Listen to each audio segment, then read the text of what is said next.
Going here. Welcome everybody, especially if you're watching later. I'm going to let some people filter in here, and I'm going to get my machine ready. First I got to pull open terminal, of course.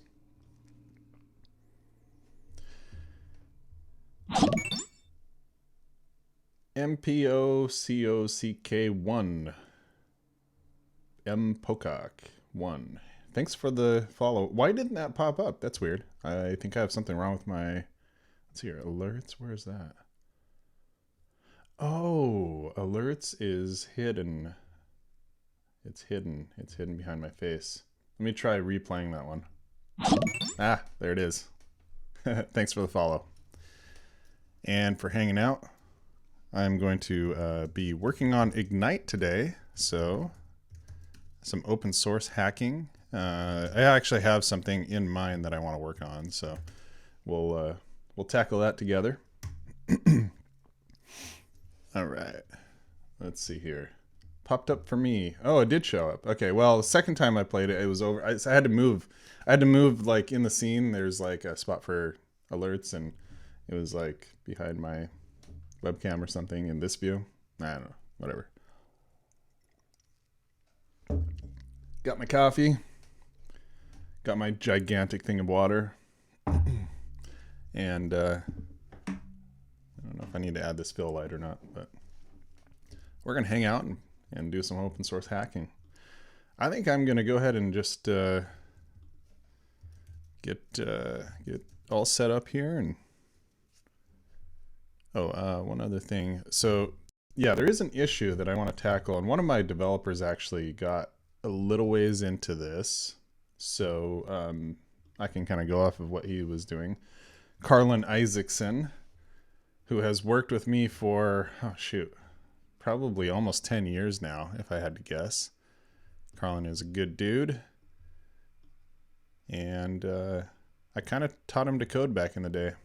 He was a junior developer when he joined me. Now he's a senior, knows more than I do.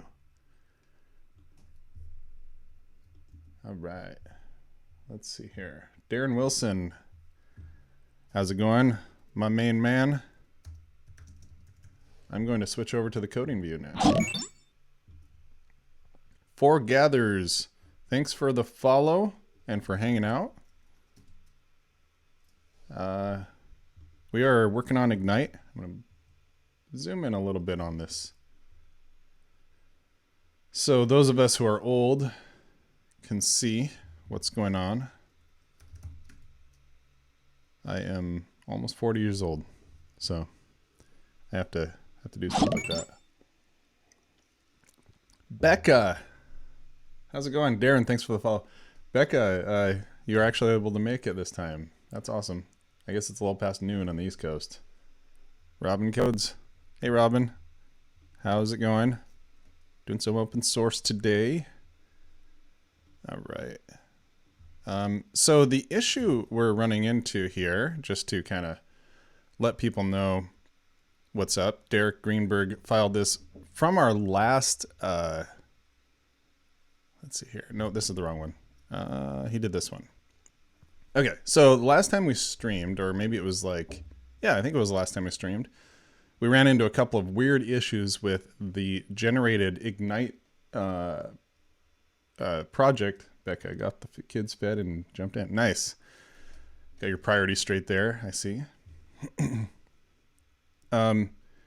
So we noticed that it was just still showing like hello world in all of these locations. And so I asked Derek to file an issue, and he did. And then Carlin actually took a look at this. Let's see.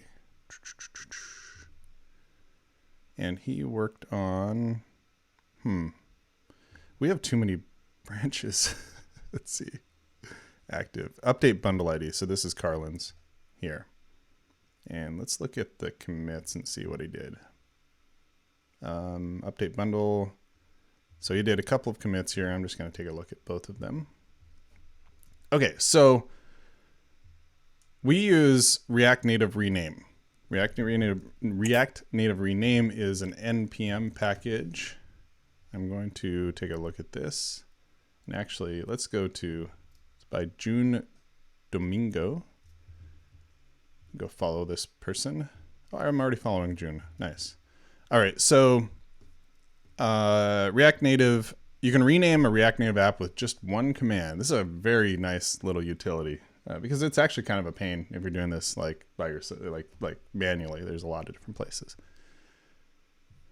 So you give it a name, and then for Android, you can do a custom bundle identifier. I'm curious, like, if we're running into this in Xcode too. We're gonna have to look at that. All right, but we're not passing in this -b bundle identifier, and so that's why we're having the, you know, like the hello world thing going on here. So we need to fix that. Let's take a look. So where Carlin's already kind of done most of the work here. So he is just adding -b com.project name to this rename command here. So let's go look at rename command. You can see it's right here.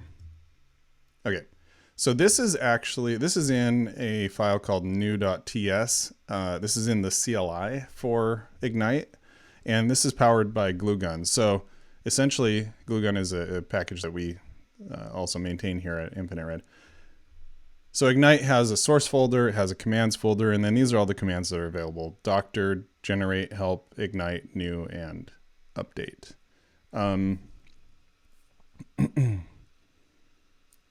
So in the new command, we basically spin up a new Ignite app. And we check to see if it's Expo, and we do some different things with Expo, or otherwise, you know, so the rename, though,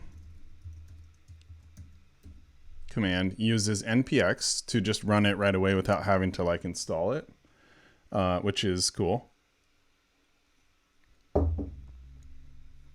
We do check, we use React Native rename at a certain version just to kind of lock it there without, you know, in case something breaks. And then we use the project name there, and this is what Carlin added. He just added -b com.project name. So let's see here. So that's cool. However, we probably want to allow them to pass in an option to override that and give their own package name. So we have this validate project name, comes from tools validations. Let's go take a look at that.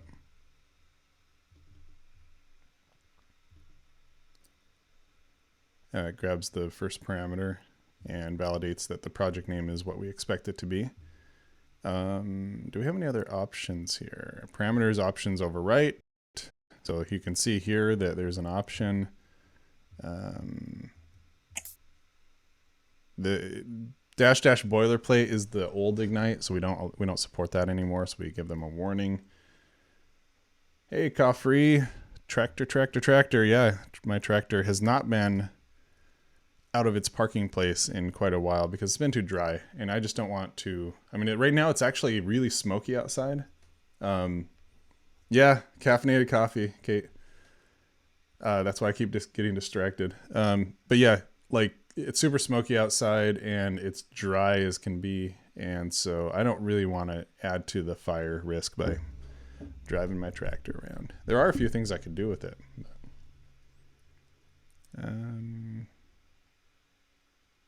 Implicit any type. Okay, so we need to, let's go ahead and add custom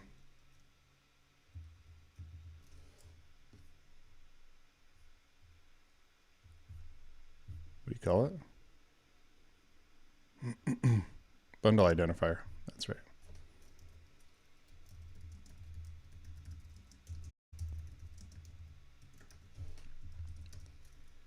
So const bundle identifier equals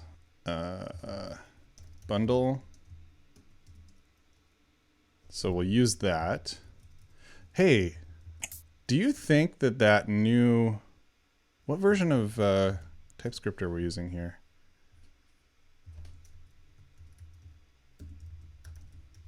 .413. What's the latest?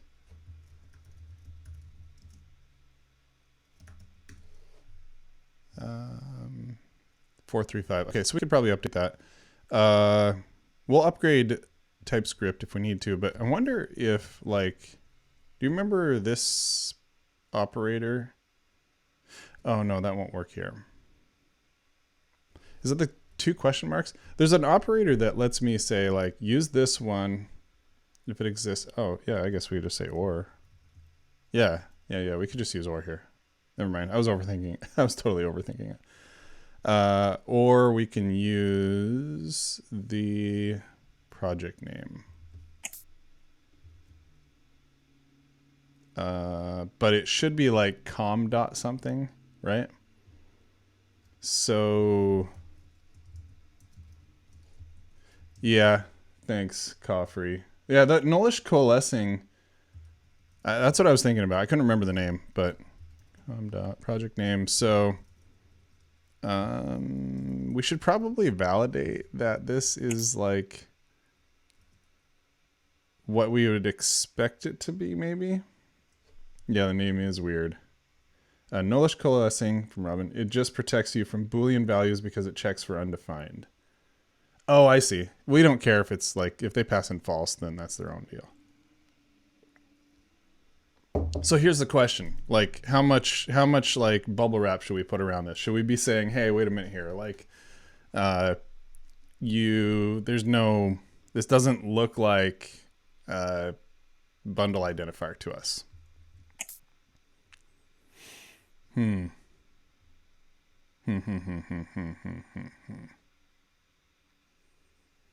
don't know. In this situation, it doesn't really matter. Yeah.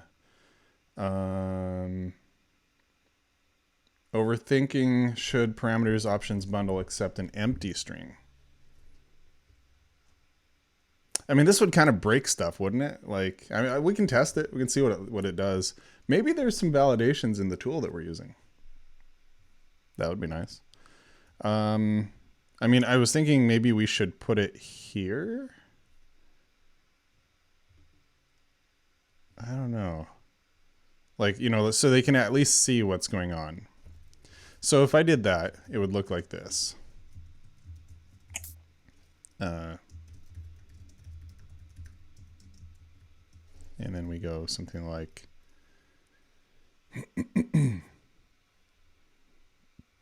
magenta, I guess, because the project name up here is magenta. And then we give it the bundle identifier here.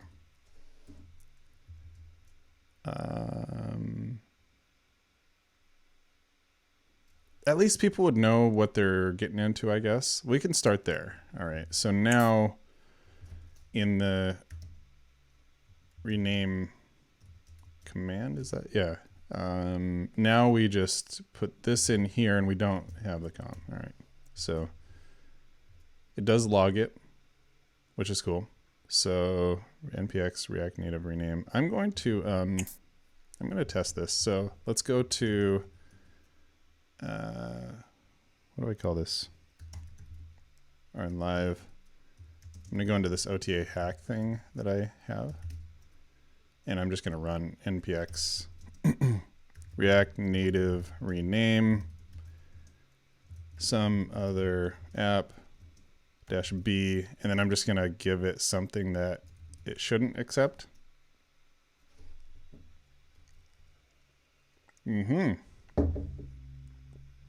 There we go. So they're doing their own bundle identifier validations. So if this fails, it'll be a little annoying because it's a lot further in the process. Like it's already spent like a minute and a half, 2 minutes, something like that. Anything that will prevent compilation. Overthinking. Oh wait, sorry. I was a little too far back there. So here's my thought. This does stop it, which is cool. However, that's going to be a ways into the future here. Like you're going to be waiting for like a few minutes for Ignite to finish, and then you're going to find out that one of your inputs wrong. Like that would be really frustrating. That'd be very annoying right there. So because of that, I do think we need to check the bundle identifier. But to do that, we really need the same logic that they have here. So we have to go to React Native Rename and look at their validations.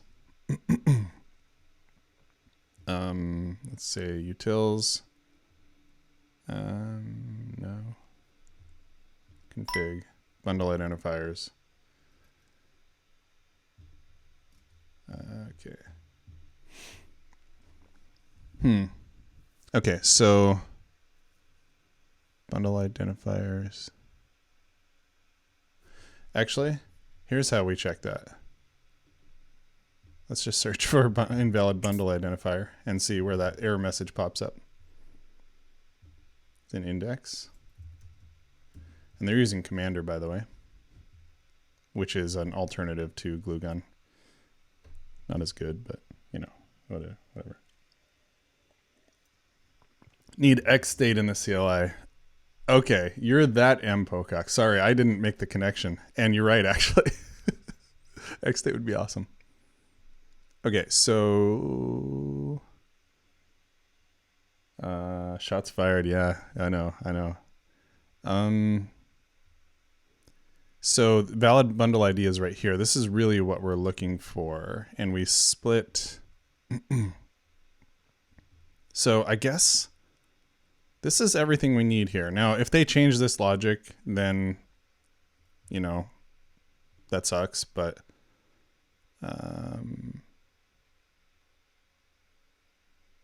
yeah, so I feel like this is probably fine right here. What if we just pull this in, and God bless them, they used just straight up JavaScript, so we can just copy and paste it from there right into our code. And I'm going to put it into this validations here. So I'm going to export function validate bundle identifier string, and I guess we're just returning it and exiting. That's not how I should be handling this. Just exiting right in this utilities file. That's not good. Cover your eyes. This is bad. Okay, so we don't need the if. And there's this new bundle path. What is this, and why is that there?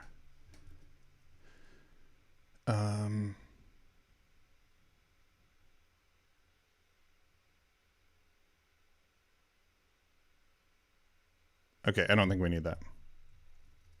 So they're calling it bundle ID. Let's call it bundle ID. Okay, valid bundle ID. Can't return this, of course. So we're going to do print.error here, and then we're going to process.exit. Hold our nose and do what we shouldn't be doing there. Print.exit, or sorry, print.error, and then of course process.exit 1 there as well. Where's print coming from? Oh. Okay. So validating the project name, this is really not great. So this is just passing the whole toolbox, and yeah.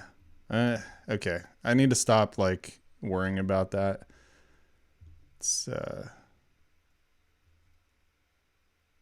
yeah. Must return a value. Right now we're not returning anything. So I guess what we're gonna do here is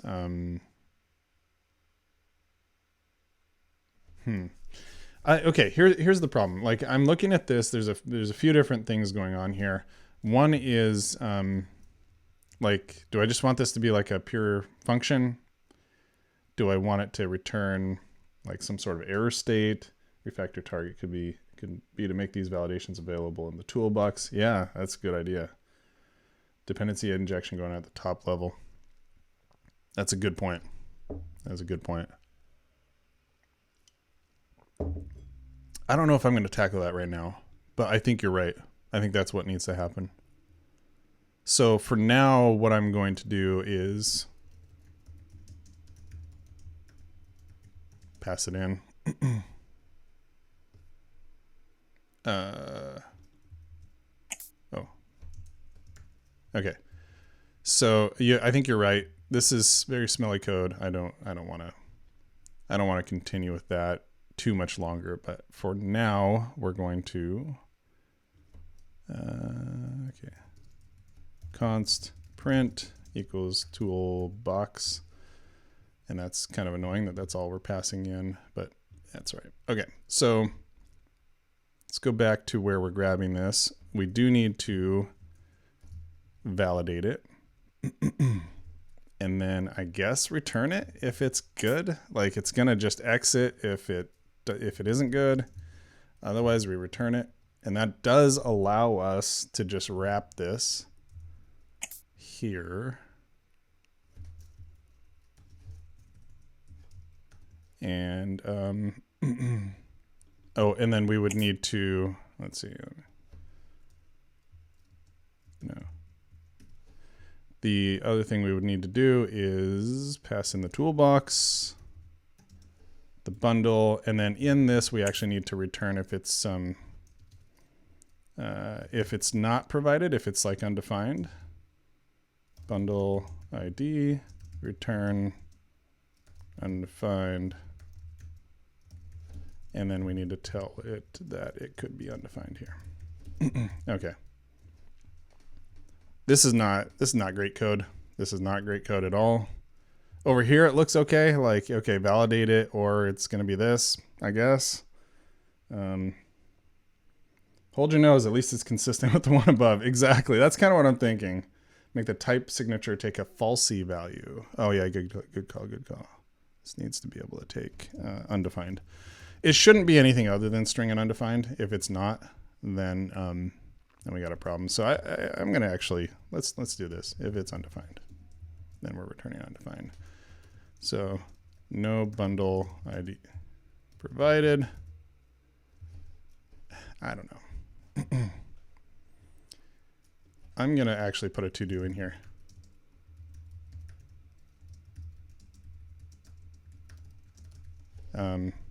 And I don't like having to like put to-do refactor on brand new code, but I tend to get too sidetracked as it is. So we're gonna do that, and then in a future stream I can come back to this. Okay, so now we have this. We've validated, and we're using the same logic.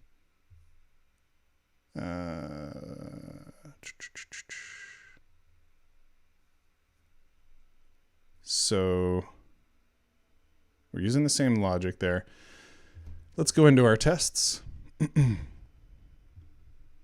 Okay.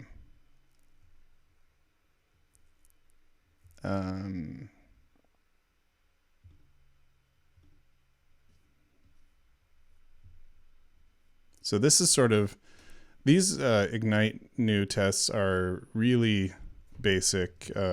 Well, they're not basic. They do quite a bit. There's not much to the file. I mean, it's only what 145 lines there.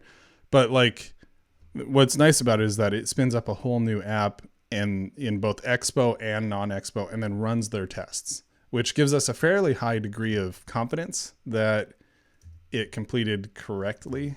You know, it's not perfect, but it's not bad for kind of some smoke tests. All right, thanks a lot. Appreciate you swinging by and helping out. Okay, so describe, check, let's see here.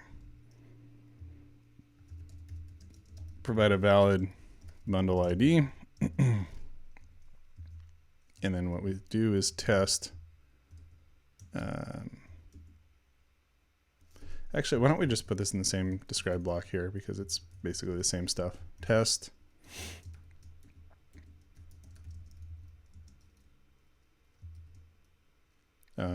Invalid bundle ID.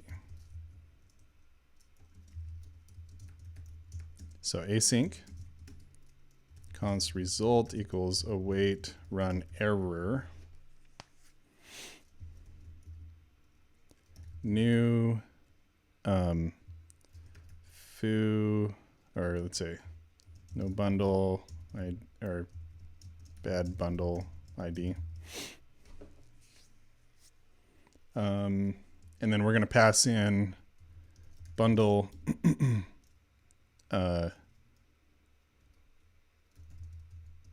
this is bad. Okay.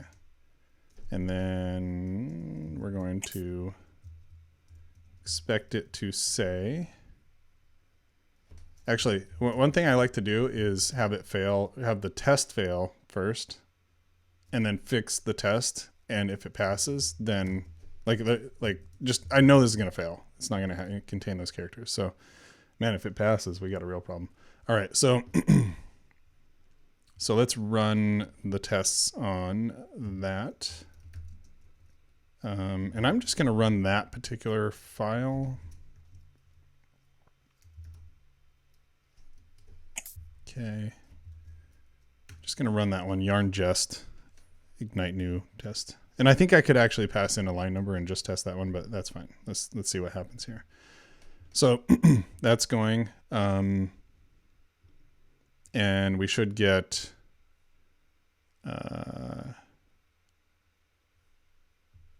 probably this error, I would imagine. Invalid bundle identifier. I mean, we could just check for invalid bundle identifier. That's the most important part. So it'd be something like that. Once we're done, I won't save it yet. So cool.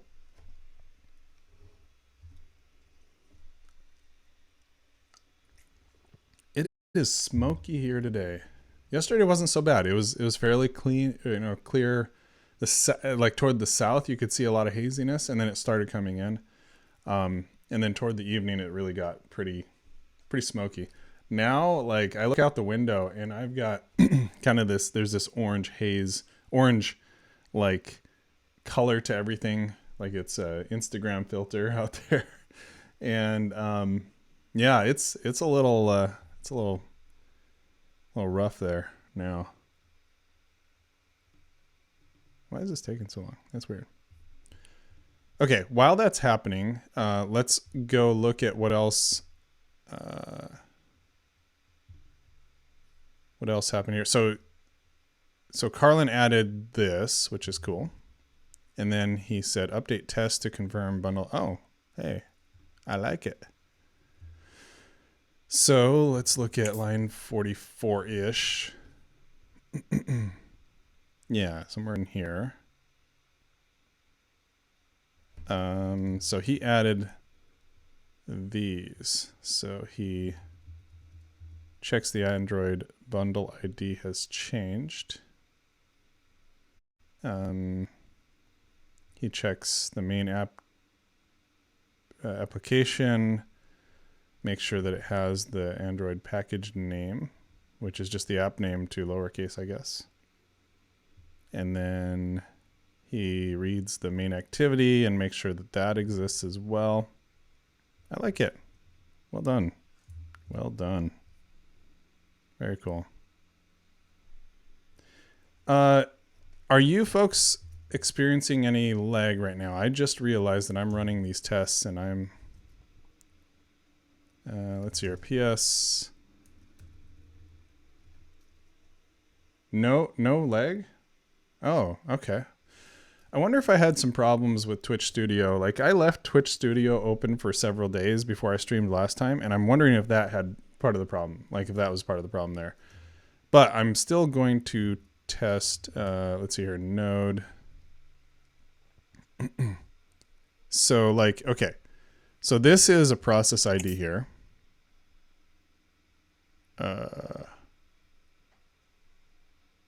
And so is this and this. No, that's grep. Okay, so what I'm going to do is I'm going to do a renice. Renice. So nice is a utility that lets you change or launch an app or a process with a lower or higher priority. You tell it how nice to be. Thanks, Kate and Darren and Becca. So renice lets you take an actual, so I'll show you the command I just ran. So it's ps-ef, and then I'm grepping, because like if I just run this, it shows me everything running on my computer, like a lot of processes, right? So if I grep, and I want to look for, actually let's just look for jest, anything with jest in it, and it shows me all these jest workers, right? So now the third thing here is a process ID. So I can now go renice -n. Now, if I did like -10, that means don't be nice, like hog all the resources. If I do 10, it means be very nice. 0 means just be normally nice. So we're going to go 10, and then I'm just going to go with this process ID. All right, so now we're telling that process ID to be nice. There's another one here, so let's just go ahead and tell that to be nice. And there's another one here, and let's tell that to be nice too. And then I don't know about these two. Like, oh, that's Node. That's Node itself. Hey, why not? Let's tell Node to be nice. Node should be nice. And 2465. Okay, all of these processes should now be on a lower priority, meaning that Twitch Studio should be able to like override it. And it's actually a nice thing. Let's say that you're a nice thing. Let's say that you're in a situation where you are in a meeting or something, but you want to run some tests. You can just use nice or renice if you've already started it and you forgot to keep like Zoom from crapping out and stuff like that. So that's cool. I have no idea why this is taking so long. It should just fail on the first one, right? I probably should have told it to just run this test. And you can do that by doing test.only.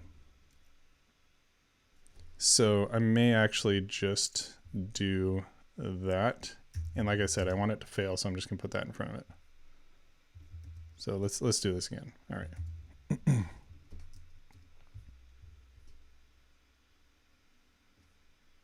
Okay. So, oh, that's why it's running in here. Okay. So I have a thing just that starts a bunch of test runners in VS Code, which is usually really cool, but when it's such long, yeah. Okay, that failed right away. Okay, so that was just it was like running all the tests in here, and it was running them over here, so it was causing some problems. Okay. Invalid bundle identifier adds something like, so that's what we wanted to see, and this of course made it fail, right? So if I go in here and remove that and rerun my tests, it should conceivably pass. Cool. All right, that was that test.only. All right, cool. All right, where were we? Oh yeah, we did add the other tests right here that Carlin helpfully added.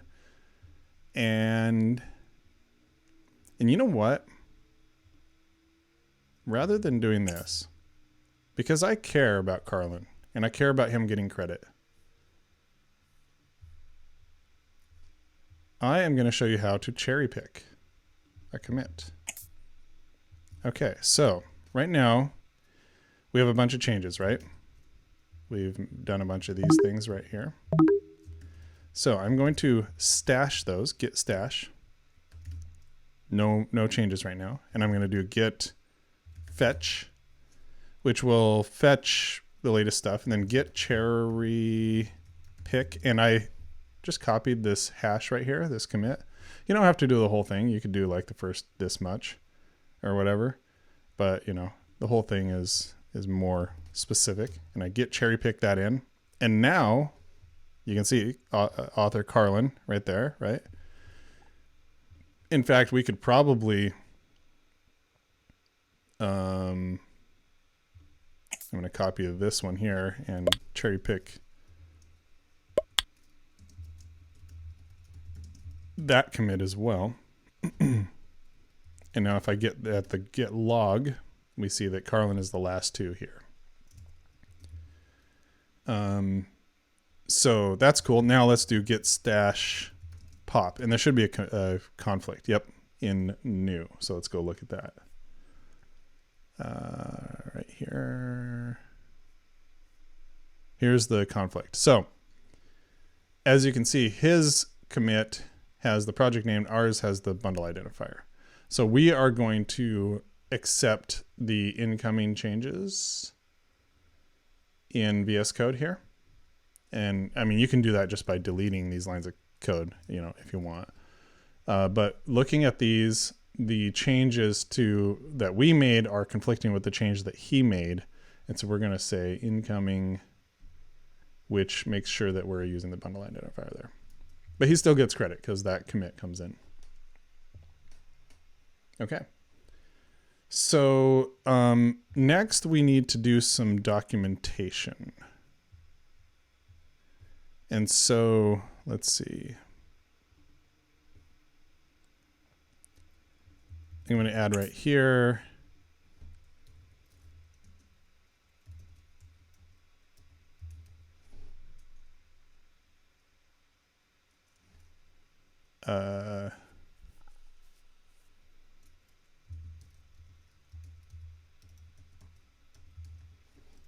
Not dash B. Okay. By the way, if they're using Expo, they shouldn't be passing in bundle as well. Right now, I think it'll just ignore it. Maybe. Yeah, because we don't run rename on Expo. Expo does its own renaming. So I don't need to mess with that. That's okay. All right. So we added that to the help right there. In the README,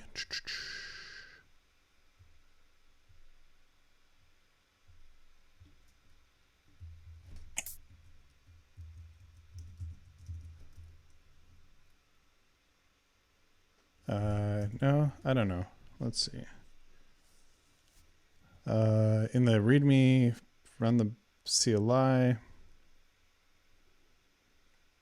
I mean, there's not really anywhere else to do it, so this should be fine. To provide a custom bundle identifier, Android only.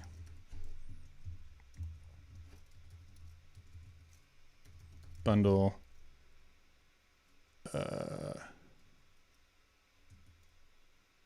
Do you like the equals or the space? I kind of like the equals.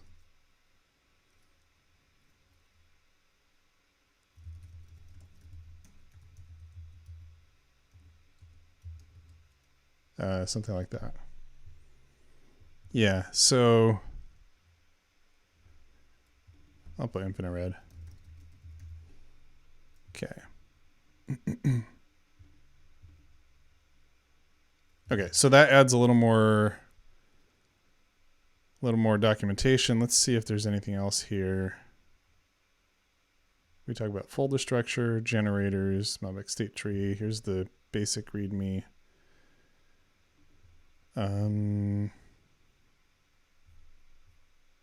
Tour of Ignite, which I just wrote a couple weeks ago. TypeScript. Upgrading.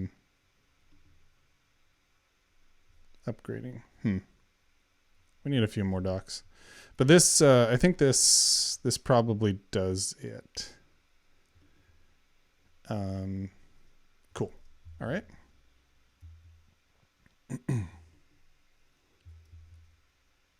And yeah, okay.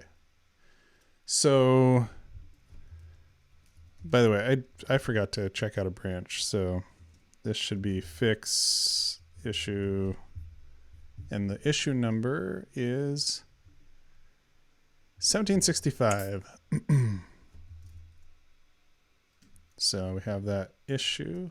Let's look at our changes.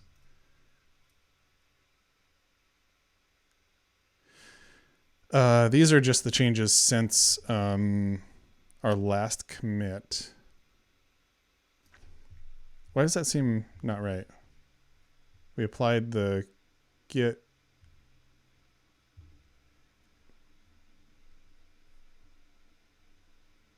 Okay, no, it's here.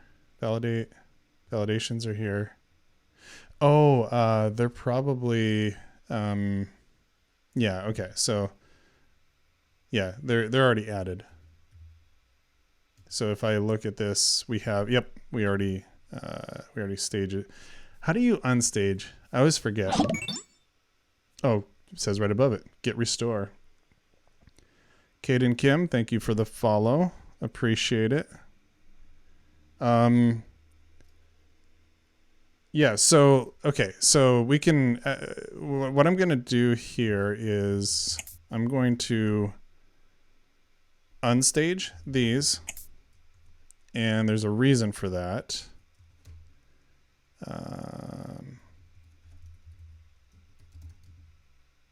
New test, okay. Because now everything shows up, and if I do git diff, now it actually shows all of our changes in the diff. Okay, cool. So we updated the README. We updated the help, like Ignite help. We updated we added a validation, not a very good like thing here, but I'm gonna go through and refactor this later. Ignite new invalid bundle ID. So there's a new test there. And there's still missing something. Oh, no. Okay, I'm sorry. So I brought in the test in this other commit. So the tests, the other tests that Carlin added are in a commit already, so we're not seeing that in the diff. All right. So add adds ability to customize, or to, no, let's see here.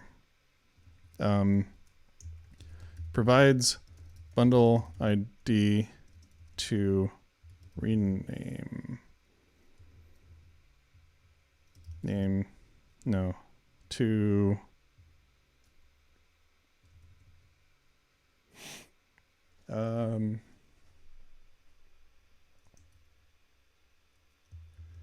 ensures that bundle ID is set for Android and customizable. Close enough. Fixes 1765. Okay. And then GPO is a quick setup that, or a little alias that I did to push up a new branch and set it to this branch's remote. So good to go there. Go back to Ignite.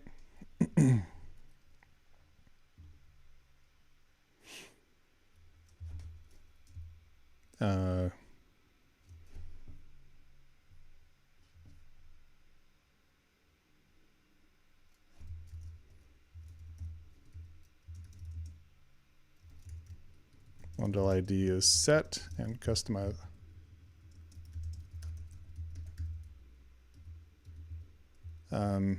In 1765,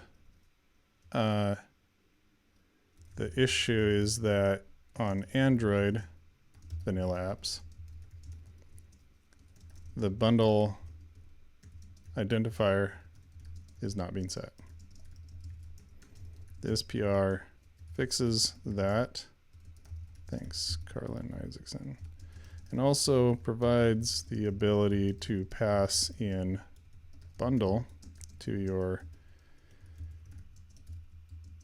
command. Customize that. All right. Now, we should probably test this. So what I can do is do yarn link. Yarn link will make Ignite available on the, so like Ignite CLI version, Verizon version 7.2. Okay.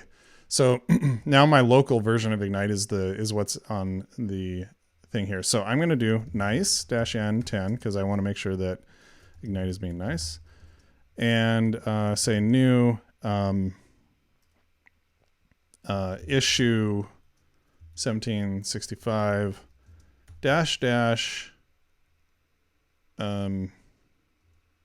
bundle com dot Jamon Holmgren dot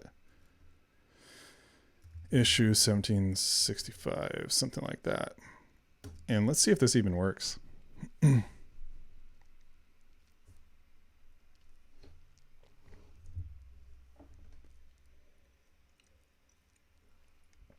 Yeah, my theory about the issues I was having in the last stream it was definitely more about like Twitch Studio being left on. It's a beta product, so I'm sure there's something going on there, you know. And so I'm happy that it's better. I'll make sure to just restart it before I stream in the future. So but I'm really happy with Twitch Studio. Like, it's honestly, I've tried OBS. I've tried Streamlabs OBS, which people call slobs. And I don't know. I'm just not a fan. Like, they're fine, but they have the most confusing UIs where, like, Twitch Studio has a very, very straightforward UI. It has everything that I need. It doesn't have anything that I don't need. Like, literally, I'm looking around. I use every bit of what's on the screen of this app. In fact, let me show you folks, while this thing's going on, what it looks like.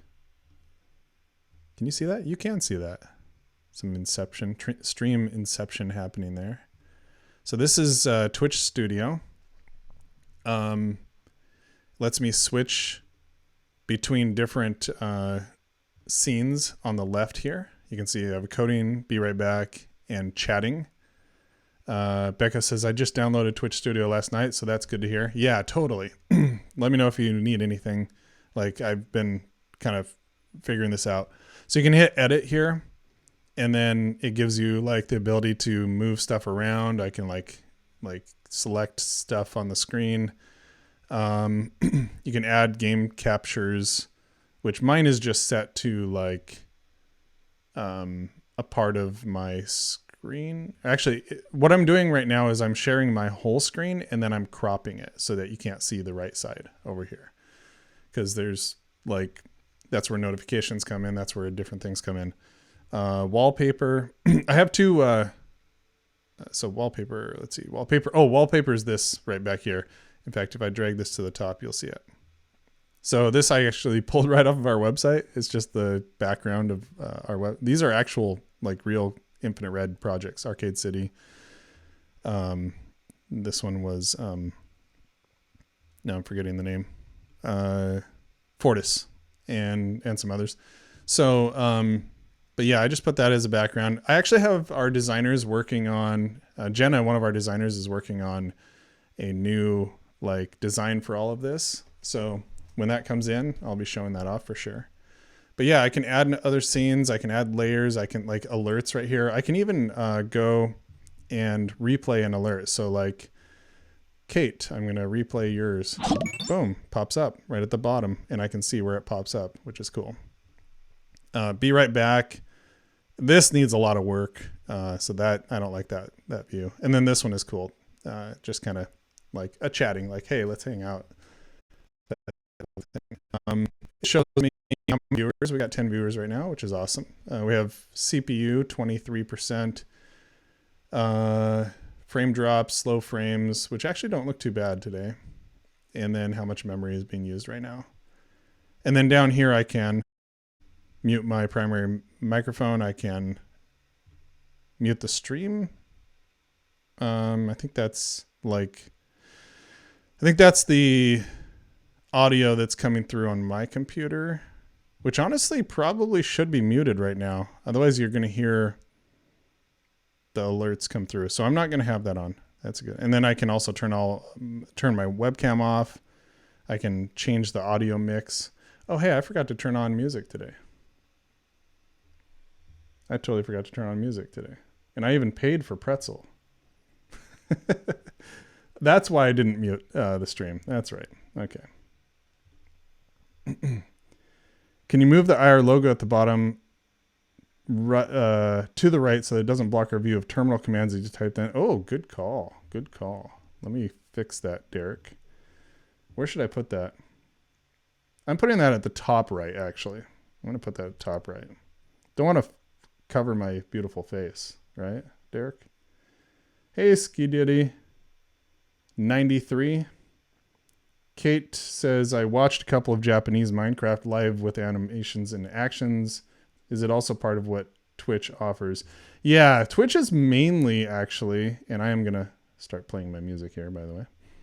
Twitch is mainly about gaming, but there is like a smaller, like coding and like musicians. There's like a different communities on there. It's like Twitter. There's a lot of different things going on. A lot of gaming though. Lots of gaming. Wonder if the lag was better because you didn't have music. Hey, let's try it out. Let's see what happens. If you start noticing lag, I'm going to be complaining to Pretzel.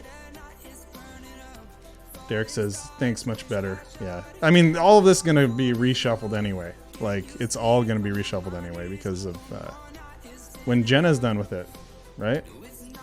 Jenna should be checking this out. All right. By the way, look here. You can see that we are... to run an Android, make sure you follow. I think that my Android setup is not quite right, even though I can run an Android. And so it's detecting that and saying, hey, you have some problems. By the way, this isn't working right now. Or no, it is working right now, actually. Never mind. I fixed it. So that's good. Community.infinite red wasn't working before. But look here, bundle identifier, com.jamonholmgren.issue 1765. So let's go look at this and make sure that it has what we expect it to have. So I'm going to open up code.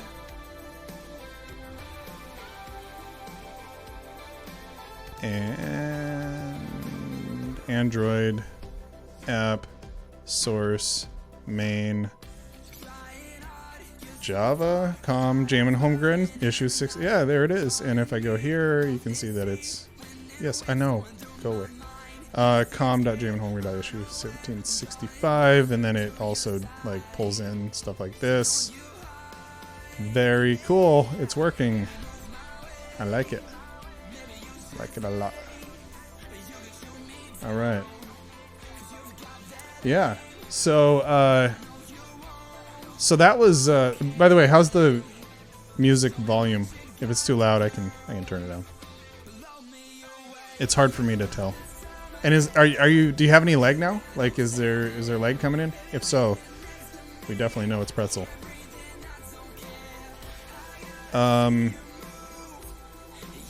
Okay, so that's good. That's good. Now let's go see if the test passed. I should actually.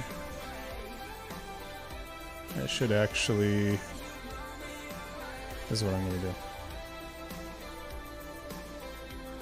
Android. I'm going to take a screenshot of all of this here. There we go. And I'm going to drop that in here.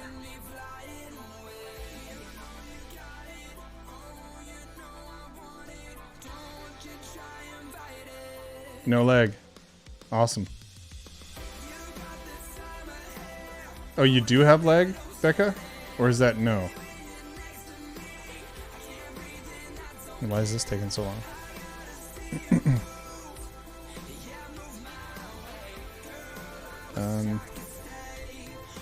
That's weird. No lag. There was lag. Seems to have cleared up. Okay. Just keep me updated. Like I want to know. Like this is all like this is part of my soft launch, right? So okay, bundle ID is set. Screenshot. All right, let's create that, and I'm going to have Carlin review.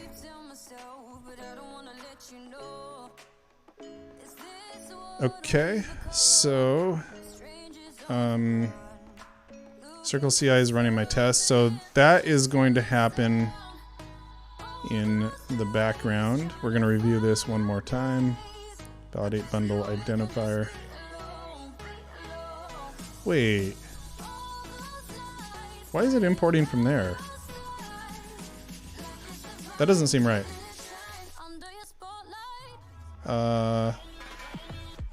Wasn't there already like a validations happening? Oh, looky here.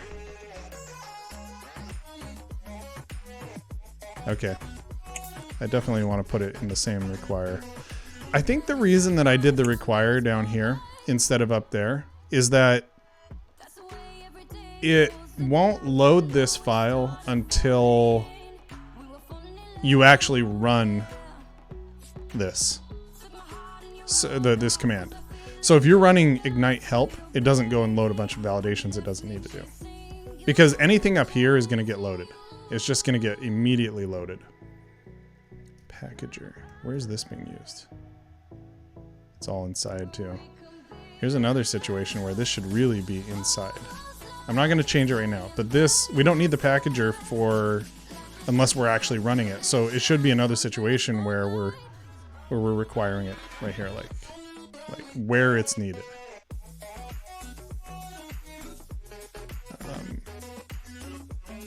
Yeah, okay. Thank you, Call Free. Appreciate you hanging out with us. So I am gonna actually push that up, but is that gonna restart this? It will at the moment. Yeah, oh well, that's okay. So move validate bundle identifier into proper import. So push that up. Yeah, thanks for jumping in, Becca. Appreciate you hanging out with us today. I'm probably going to be once I get this merged, then I am going to shut down the stream. But it was cool. Yeah. So yeah, I'm enjoying doing this live streaming. It's a lot of fun, and this is stuff I would do anyway. Like I'd be doing this anyway. So why not live stream it? Let other people tune in, maybe learn some things about open source, about Ignite, about MobX State Tree, you know. And then one of the big things that I want to do with this stream is I want to spend a lot of time looking at here. Let me actually go to Awesome React Native. So there are so many cool packages in here. I mean, just look at this. It's just like jam-packed with awesome packages everywhere. So I just want to like pick a random one, and this will mainly be Wednesdays at 1 p.m. Pacific time. But I'm going to take a random one. And last time I did Expo updates, which is over-the-air updates. you don't have to use Expo itself. You have to use Expo unimodules, but not Expo. Well, I mean, okay, I take that back. You do have to use Expo's like server to serve these up. However, the cool thing is that you don't have to use like it's an alternative to like Microsoft Code Push. So I went through that last time. It was really fun, and so I'll pick one. Maybe not something like this. This is like 4 years ago was the last commit. So draw triangles in code. I mean, okay. I'd probably in these situations just go look at what they did. Let's see. It looks like it's just done sort of in CSS. So you could pretty much just take this stuff and set the triangle styles.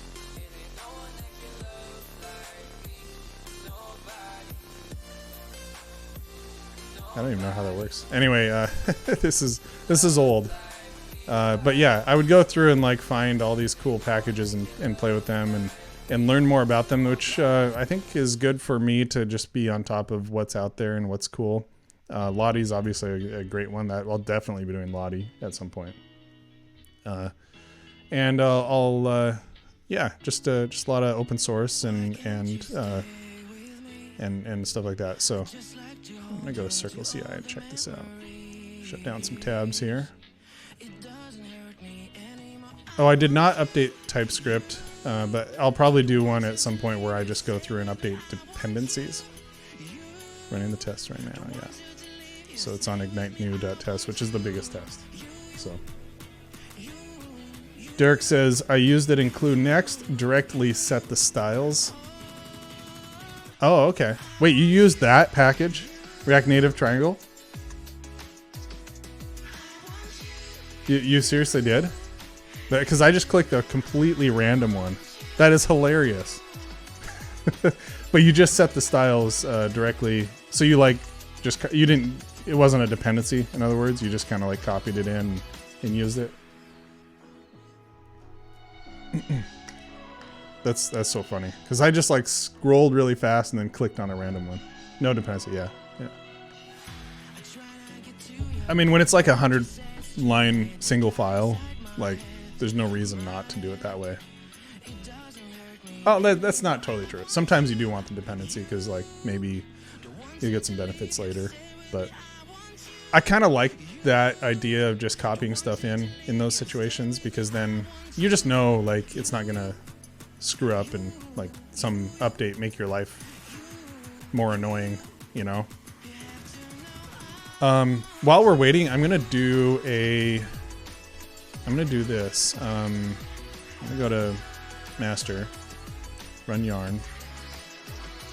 Why do I have a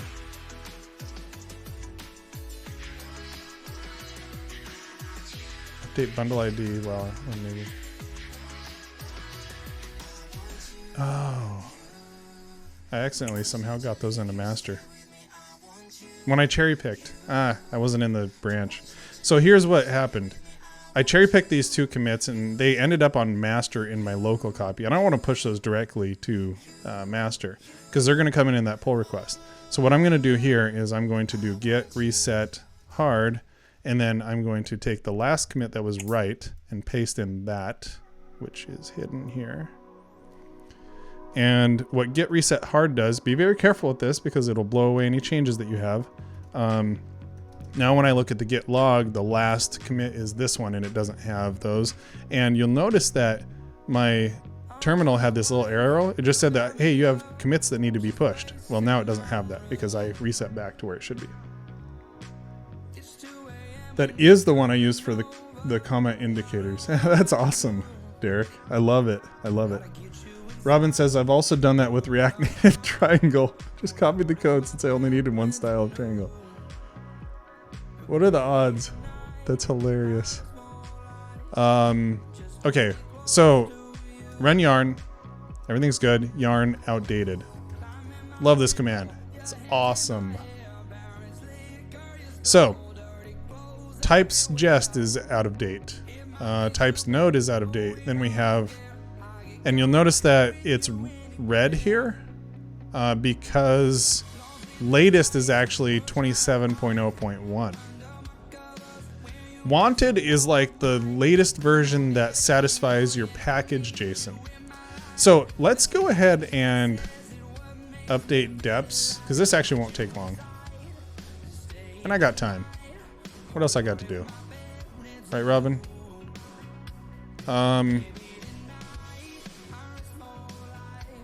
This is still running. Okay, we'll let that go. Hey, it's no meeting Friday. Exactly. And my whole job is meetings. And literally, I'm at inbox 0, unless someone's emailed me in the meantime. Let me go look. No new mail. There's no email right now. So I'm not like shirking my responsibilities here. All right. So the easy ones are always like types, and any sort of dev dependencies. You can see here that there's all these dev dependencies. Those are almost never problematic to upgrade. So what I'm going to do is I'm going to go, okay, actually, you can do this, updtr, okay, npx updtr, and you can do, I think, latest here. What updater does, it goes through in order and updates each package and then runs your tests. If they pass, it keeps it. If they fail, then it rolls it back and it tries the next one. So it'll tell you, hey, you can upgrade all of these packages and your tests will still pass. I'm not going to do that. That takes forever. So that would be something to do like when you leave for the night, come back in the morning and be like, okay, I can upgrade. Unless your tests are really fast, in which case then you're good, but they're not in Ignite's case. Nice thing about being CTO is you can declare anything as part of your job. She's on to me. Okay, yarn update. Wait, is it update or upgrade? Update. At types, just, and actually I want to put -- latest. Now, word of warning, in a real production app, something that's not just a dev tool like Ignite, you probably want to actually go look at each of these latest and just see what changed. So let's do that actually. No, we don't care about just, but let's say, okay, right here. ESLint plugin promise. So they did a major breaking change 4 to 5, right? Such as coding in public, which is something not a lot of CTOs do. Hey, by the way, this passed. This passed. Cool. I'll come back to that. So, actually, no, I won't. I'm going to do it right now. So, thanks for the credit, boss. Looks good to me. Nice. Sweet. So, squash and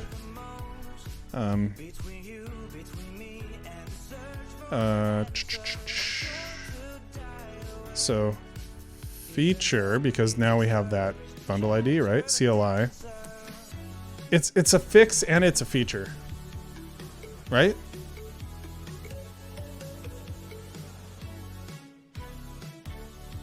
Is it more important that it's a fix, or is it more important that there's a new feature?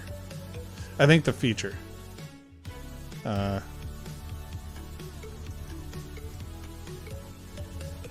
So this is something I like to do, by the way, is add the names of whoever committed to that PR.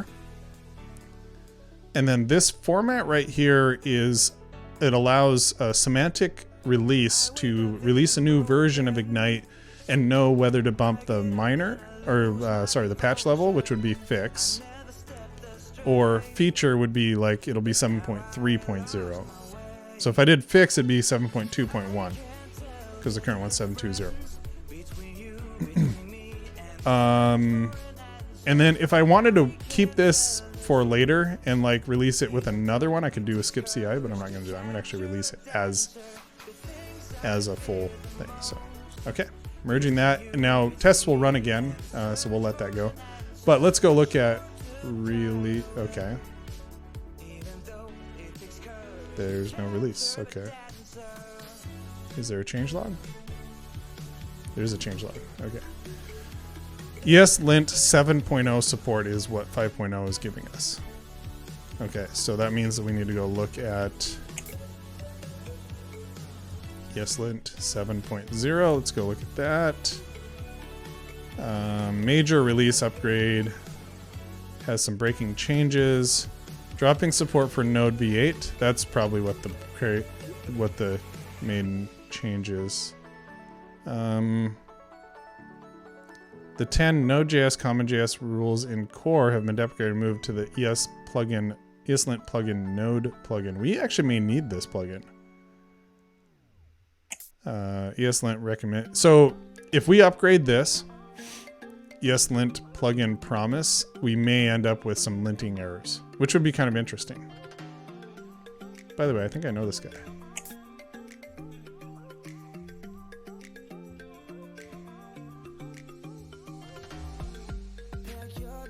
Yeah, Jamon Ferguson. Yeah, I knew him because, of course, his first name is similar to mine. But we are mutuals on Twitter, so that's cool. All right, so let's update Jest. Let's update types node. Let's update TypeScript, ESLint plugin. That seems reasonable. It's just a minor update.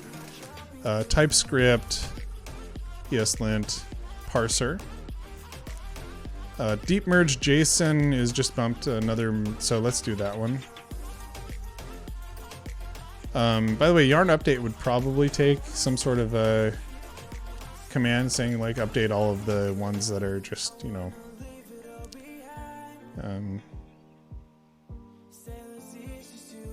looking here just to see. There may be,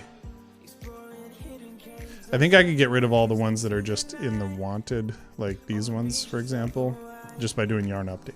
Let's do that first. Yarn update. Yarn upgrade. Why not just make those an alias? I don't know. There we go. So what we're doing right now, and yarn is so loud sometimes. Why? So semantic release relies on semantic release npm, which relies on npm, which relies on something. Like, it's so deep in the tree, like there's nothing I can do about this, right? Why are you warning me about it? Warn them. All right. Yarn. So actually, yeah, yarn outdated. Should be smaller now. Yeah, see, now it's only the red ones and then prettier. The red ones are all... Yeah, prettier is like locked to 2.2 for some reason. So anyway, so what I'm going to do is upgrade minor depths. And I'll just go ahead and push that up. And then now I can... whoop, no. Okay. Now I can look at each of the red ones. So yarn, upgrade, latest, types, jest, types, node. Those are fine. ESLint, plugin, promise. This one could bring something in. I don't know. We'll see. Husky. Wow, that's a big jump. 4.3 to 7.1, 0.1. What's going on with Husky? I don't care. Jest. We did have a problem with Jest 27. We did have a problem with Jest 27. I'm not going to upgrade that. Prettier, strip, ANSI, which I'm actually really curious what changed in strip ANSI. I use that to analyze test output.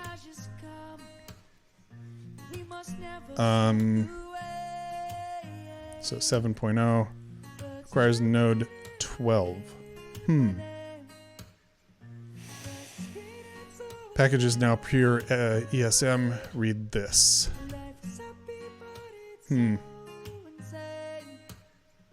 Cannot be required from CommonJS. Use import foo from foo instead of const foo equals required foo. Required foo. Okay. You can use await import from CommonJS instead of require. which actually is kind of cool.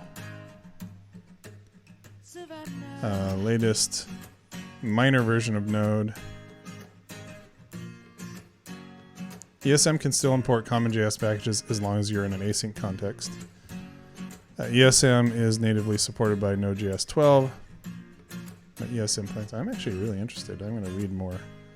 I mean, this dude is a legend, Syndrasaurus. A legend in the open source community, so. My repos are not the place to ask. ESM, TypeScript, blah, blah, blah. I need to do more of this stuff, I think. I wouldn't mind taking a look at this. So I'm going to keep this open, and I'm going to also read this in the future and check that out. So do we want to do that? Well, it depends on where we're using strip ANSI and how we're using it. If we're doing require, we may not be able to do... Whatever. So let's go look at how we're using strip ANSI here. Look how we're using it. Ah, look at this comment here. It says why. Not a lot of them own tractors either. That is a solid point, Karen. That is a solid point. So this is interesting.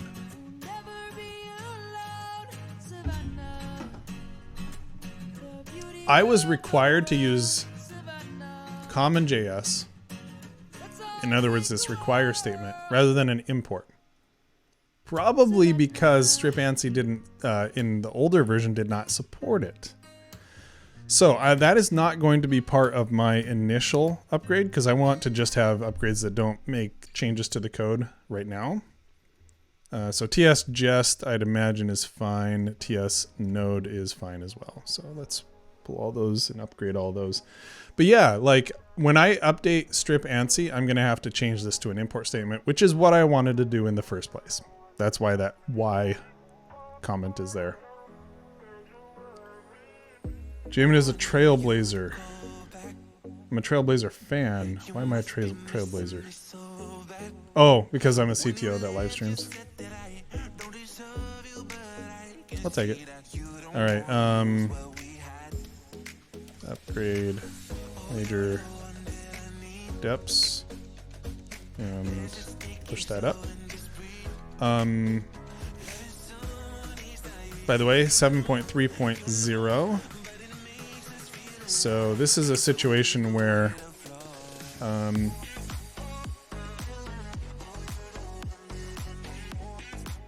I like to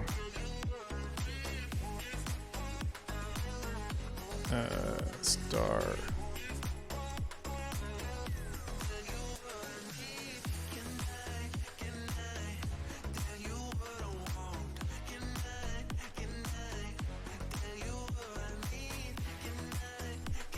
I'm going to say ignite CLI fixes an issue where on vanilla React Native apps, the Android bundle ID was not being set. It also introduces a new command line option bundle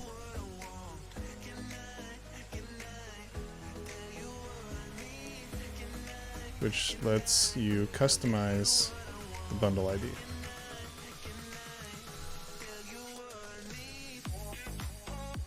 Thanks to Carlin Isaacson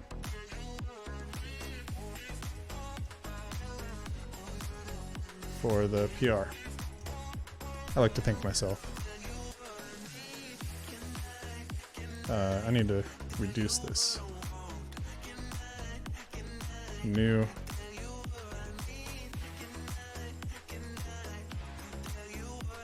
Also, new option to customize. Hey, that works.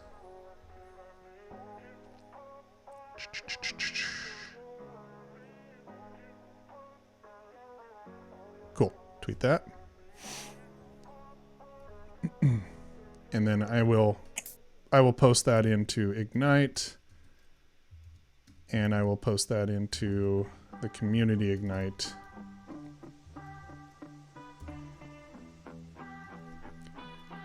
And by the way, in the community, there's someone saying that they love what we're doing with Ignite and asking for some help. I asked some people in our Ignite channel.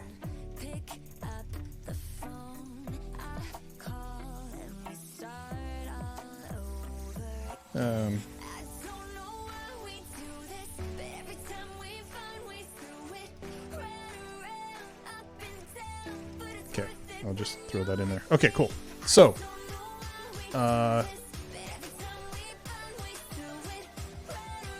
blaze trails with your tractor. You know what? I actually have a plan to blaze some trails with my tractor when it's not so dry. Because I'd like to make some walking trails through our woods. Just a couple, like, little ones where we can kind of walk through our woods. So our woods aren't like huge, you know, they're like 50, like maybe 80 feet wide and then a few 100 feet long, but like just like make a little path through there. I actually already have like one or two, but using the tractor obviously helps. Okay, so that's done. And now we've been pushing the update deps. Let me go back here. And then there's update deps has pushes. Let's look at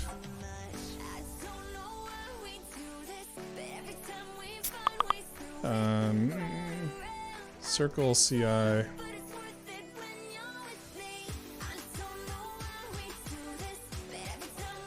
see here.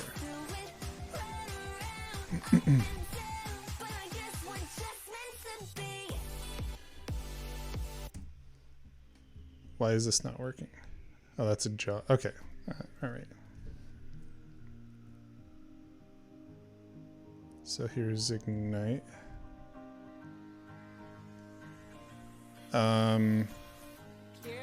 Not run.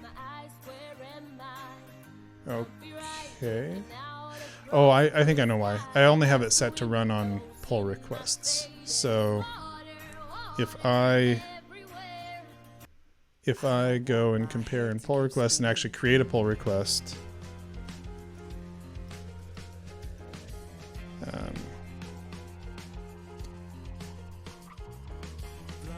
this PR updates most dependencies and dev dependencies for the CLI, not for the boilerplate.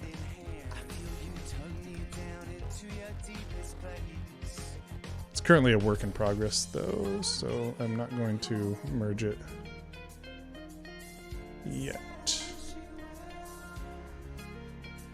Okay, so that will run on Circle CI, and then where are we now? Outdated.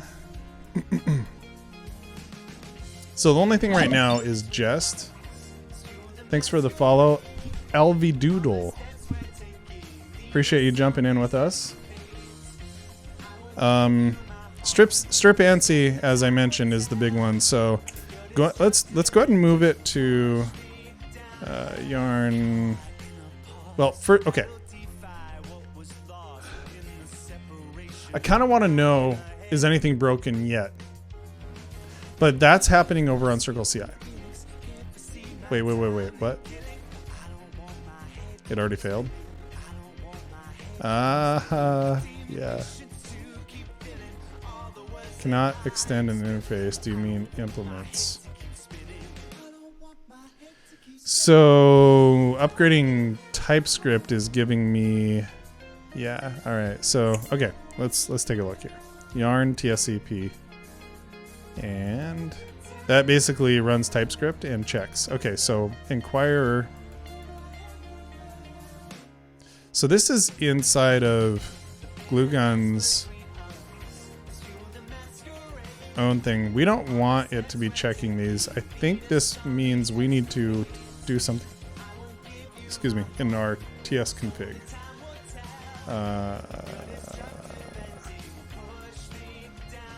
I'm surprised this hasn't been an issue before. All right, so let's go to the boilerplate TS config and see if that one has it. There is a skip lib check. That's what I want. Because I don't want to be checking types for all of my dependencies.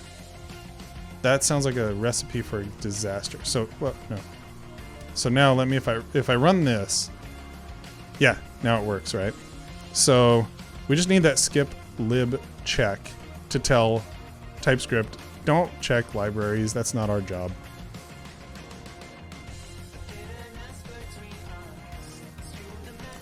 Don't type check. Adds skip lib check to ts config. So we're gonna push that up. All right. So that is something like that's the, like you see like node modules, like a type error in one of these DTS files or something like that. You're like, okay, add skip lib check. We don't care about that. It's not our fault. Don't blame us. Okay. Refreshing, still failed.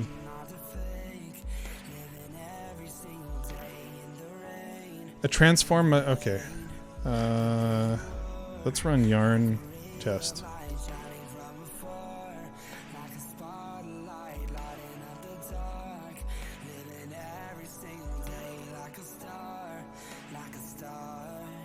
So this upgrade is not going super smoothly, but that's okay. This is a type error. Just the transform must export a process function.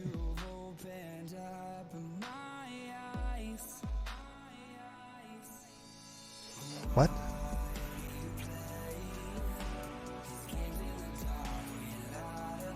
I'm gonna Google this.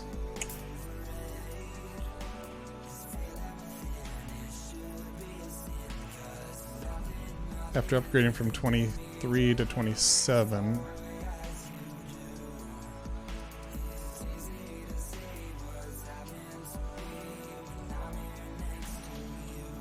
Use tsjust 27. All right, well, let's upgrade it. Maybe that will fix something then.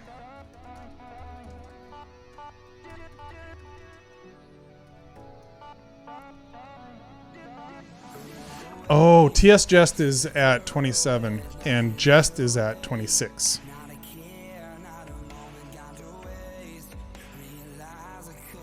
I just remember this being a problem before, so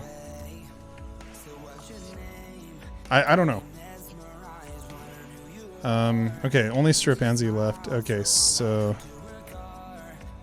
okay, it looks like some changes maybe to prettier how it formats.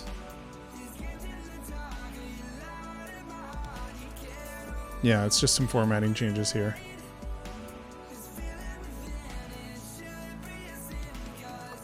Yep. Okay.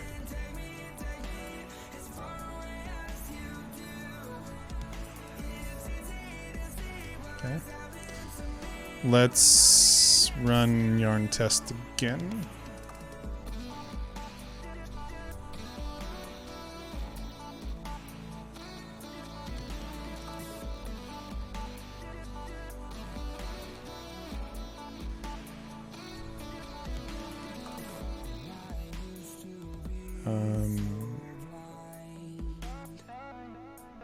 Just gonna kind of keep scrolling through. Usually you look for something that has a lot of upvotes and like, you know, hooray emojis. My version of Jest globally differed from the version of the project I was working on. Upgrading resolved the issue. Okay, I mean that seems fair. It looks like a Jest kind of mismatch basically, more or less.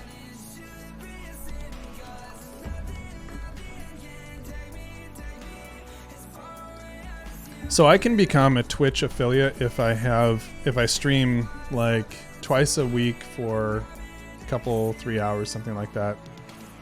And average more than 3 viewers and have more than 50 followers, which I think I'm on track for that. So I'll become a Twitch affiliate, which will open up more things, like I can do reruns, for example, which is cool. When I do a rerun, I can basically, like, after the stream is done, I just hit rerun, and then people that weren't part of the stream can still go back and, like, watch it later.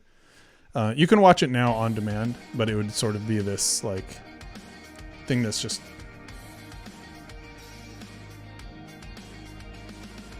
What? But yeah, it's like another live thing. Battery's not charging. I think that's actually on purpose. Why is the battery not charging right now? It's because of this. It waits to finish charging past 80% till you need to use it on battery. Okay. I'm not sure I like that, though. Do you, MacBook users, do you have this setting set? Like the charging thing?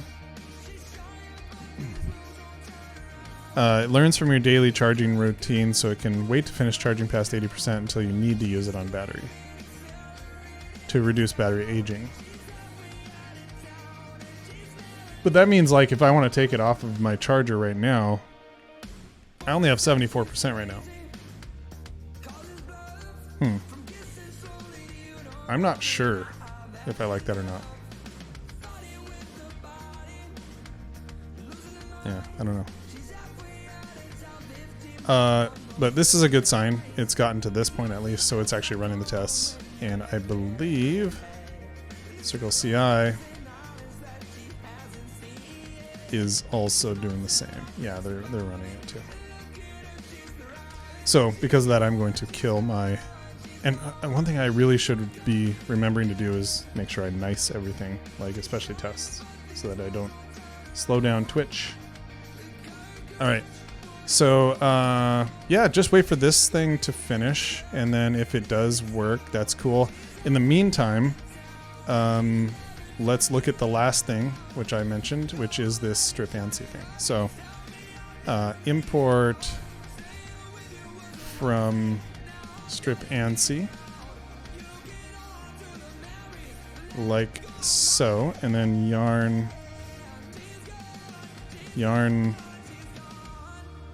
upgrade latest strip ANSI. Okay. And now strip ANSI actually has types. Takes a string, returns a string. And this appears to be doing what I would expect it to do. So that's good. Okay. So I will upgrades strip ANSI and push that up. So we are going to have to wait for this to finish running tests again. This one was canceled because now it's running a new one with the new commit here. So that's cool.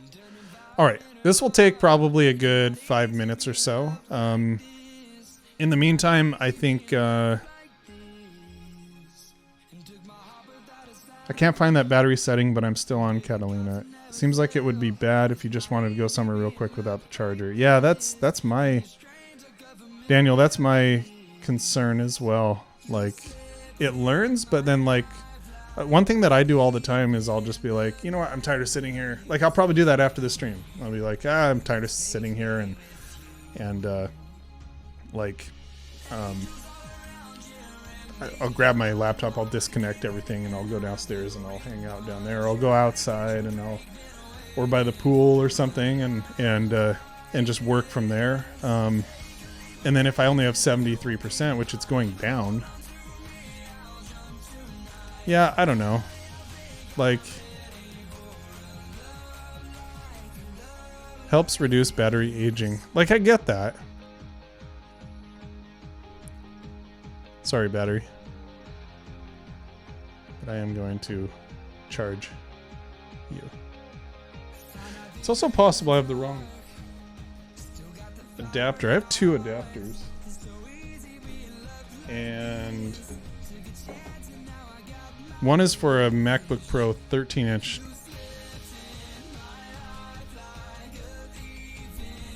Still says it's not charging.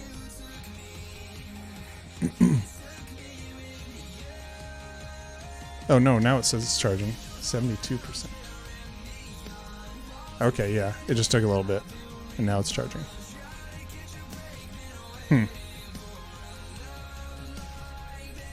Yeah, so I turned that off. So now we're just waiting for the wait. Nope, it failed. Alright, let's take a look at this.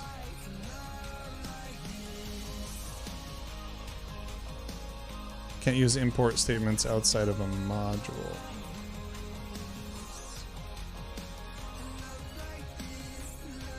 But this one was fine.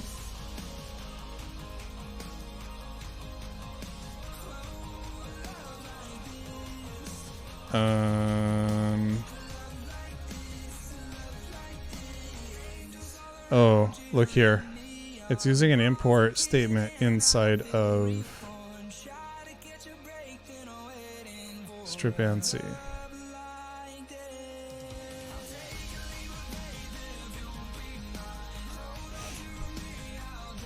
You know what I'm gonna do? I'm gonna downgrade it. I don't know. Okay, I should probably figure this out.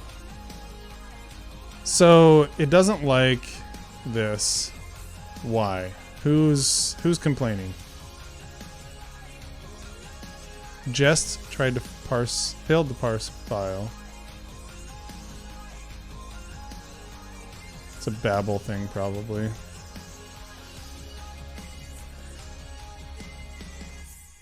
What version of Node do I have? 16. What's latest Node?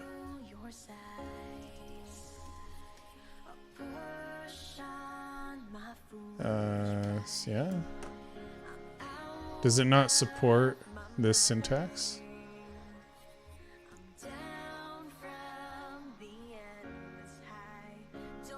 To have some of your Node modules files transformed, you can specify custom transform ignore patterns. So how does this strip ANSI work?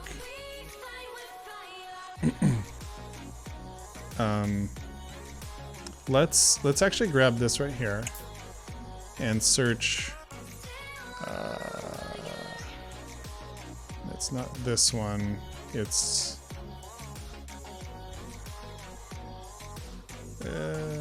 strip ANSI. Right here. Okay.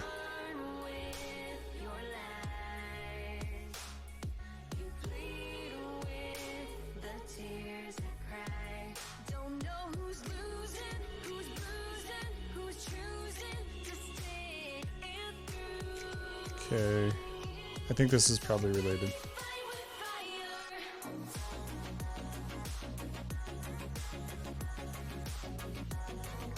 Latest minor, 16.0. I think we're at 16.4.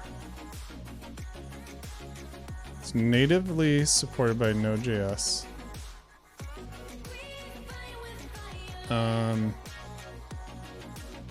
You need to convert your project to output ESM.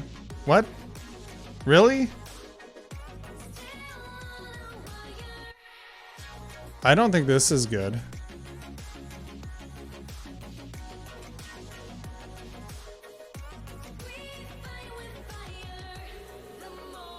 I don't think this is good at all.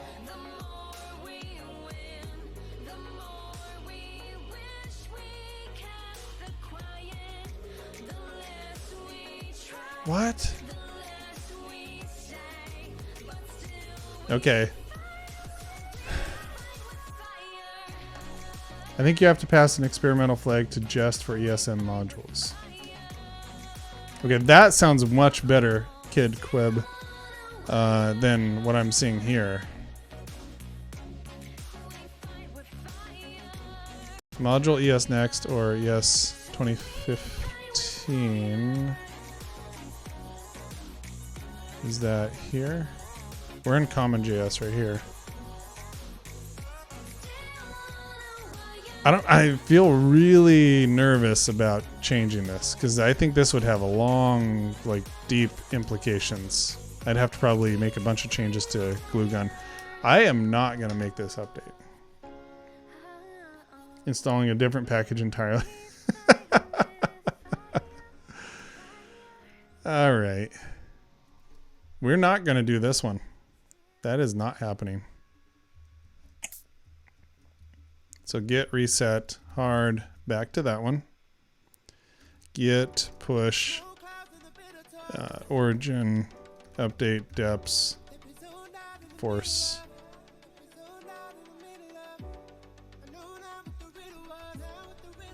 Let's see if that actually worked.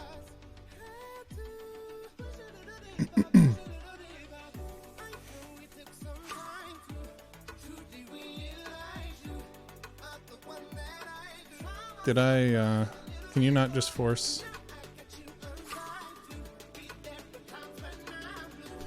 Git commit, allow, empty.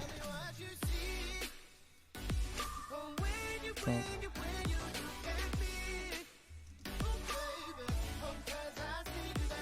See you, Darren. Thanks for helping out and hanging out. All right, I'm just pushing this one straight up. Okay, now it's running. So what I had to do there was I just created a empty commit to kind of like force that branch to update to. I could have done a revert. I could have reverted. I didn't feel like it. Like a revert would actually create a new commit that just backs out those changes.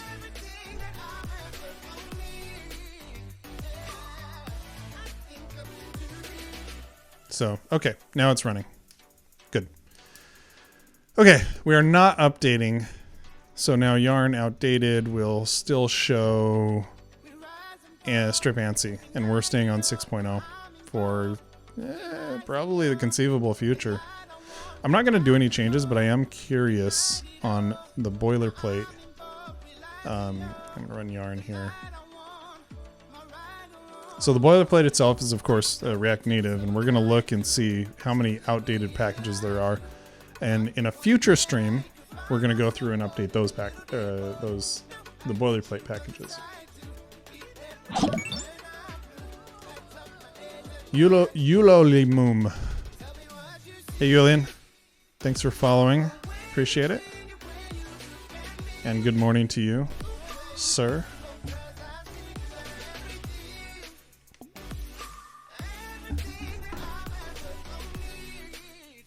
One thing that's really cool about the latest version of Ignite is that you can actually run the boilerplate.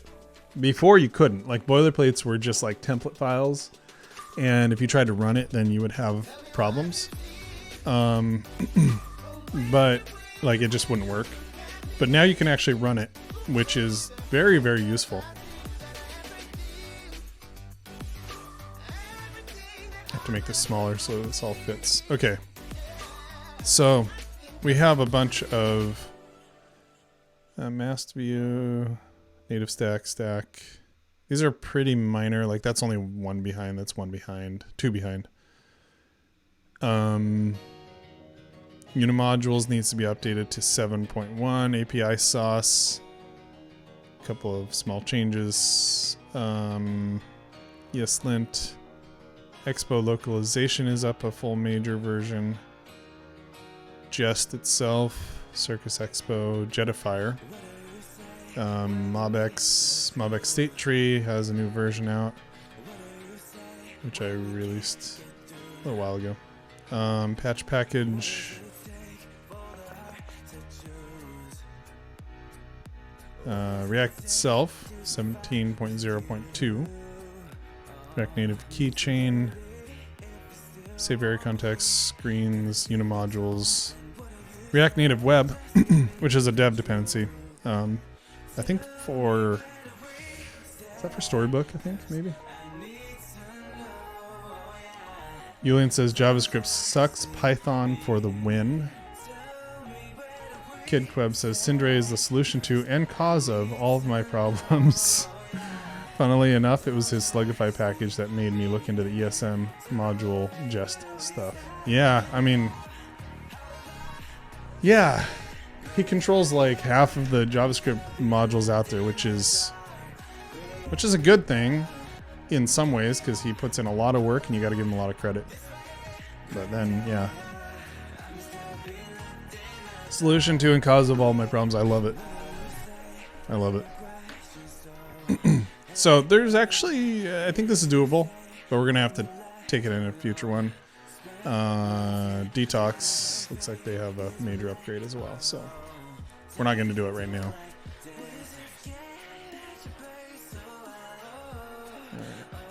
Right. Still running here. 4 minutes into it. I wish that Ignite tests were faster, but we have to do a lot. Like we're spinning up like at least 2 full React Native apps and running their tests, and which are like some like even detox tests and stuff like that.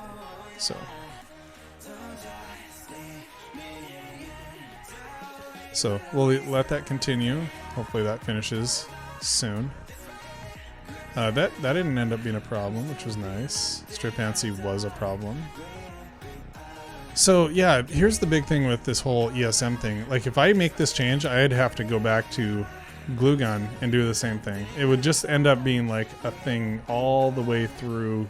Everything that I'm doing would have to switch to ESM. And anytime you're using Node, it's much easier to use CommonJS. It's just so much easier. Electron doesn't yet support excuse me, ESM natively. Use Webpack or use the ESM package. What's the ESM package?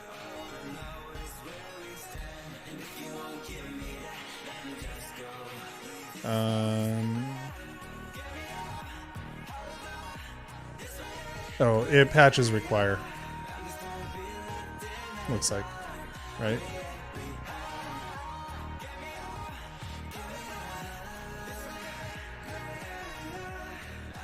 Oh.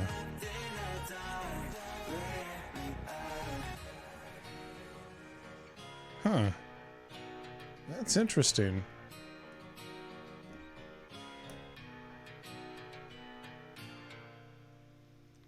By default, 100% CommonJS interoperability is enabled so you can get stuff done.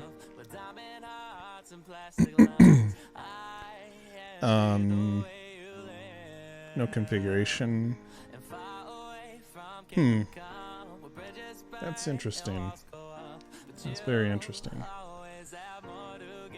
Julian would say Python doesn't have this issue. But then Julian didn't go through the Python 2 to 3 pain.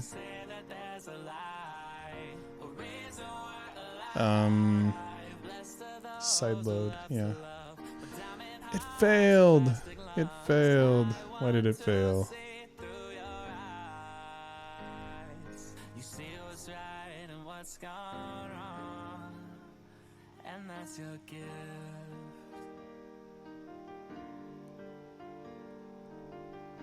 What?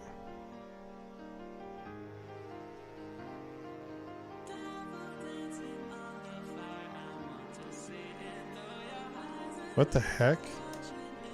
Okay, we returned something? What did we return? Ignite new.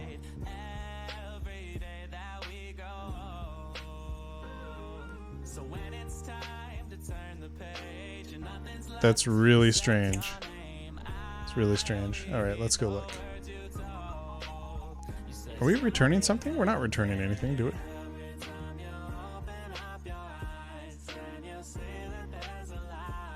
Oh, I'm in the wrong.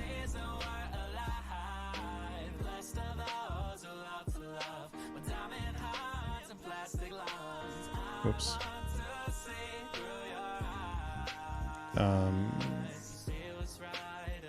Fix issue 1765.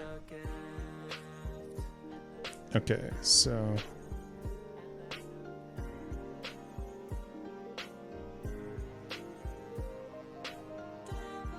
we're not returning anything.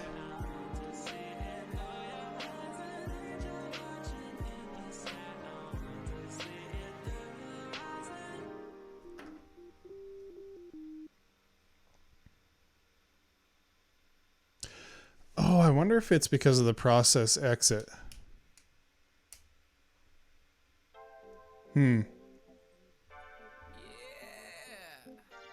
We know this works. I'm deleting the test.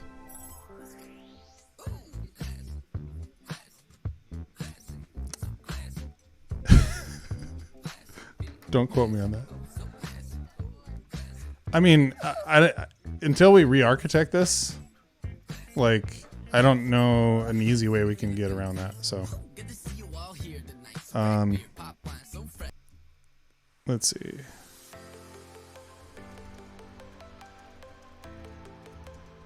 Actually, let's leave it in there, but let's comment it out and put a to-do.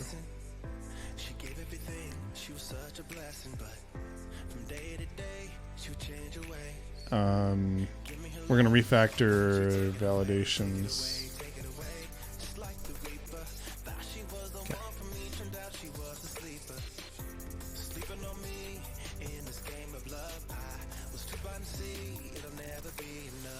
Okay. The sucky thing, though, of course, is that this is going to take another 5 minutes to run. So I don't blame you if you take off. Appreciate you sticking with me so far. Those of you who have. Been almost 2 hours.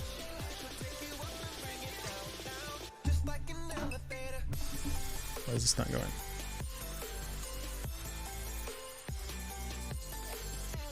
That not push?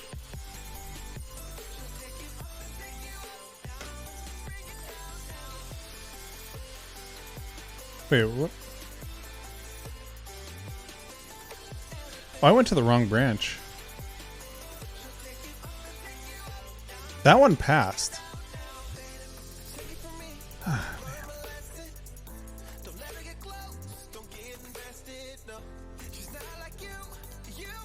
Ah, man.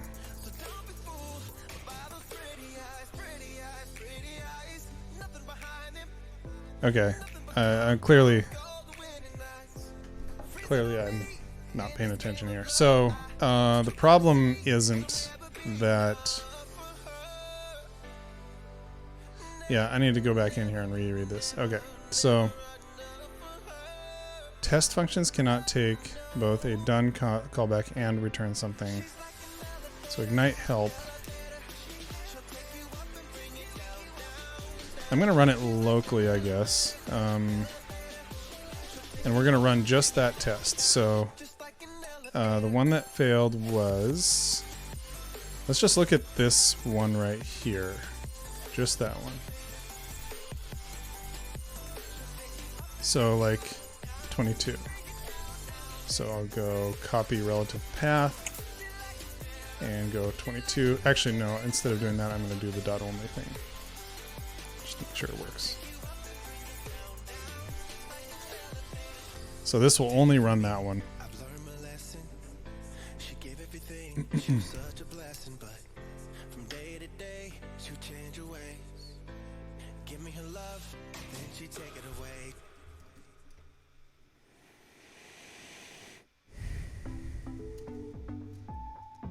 Got to go back to the other version. Okay, yeah, so we are getting this problem.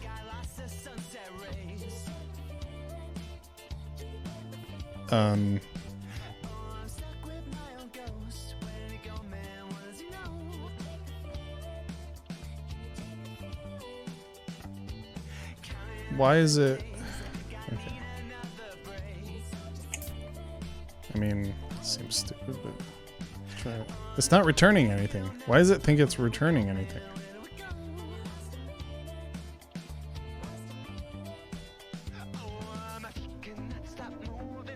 So that passed.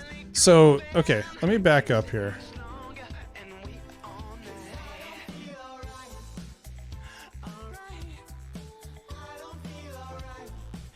Test functions. So this must be something new in like the latest version of Jest.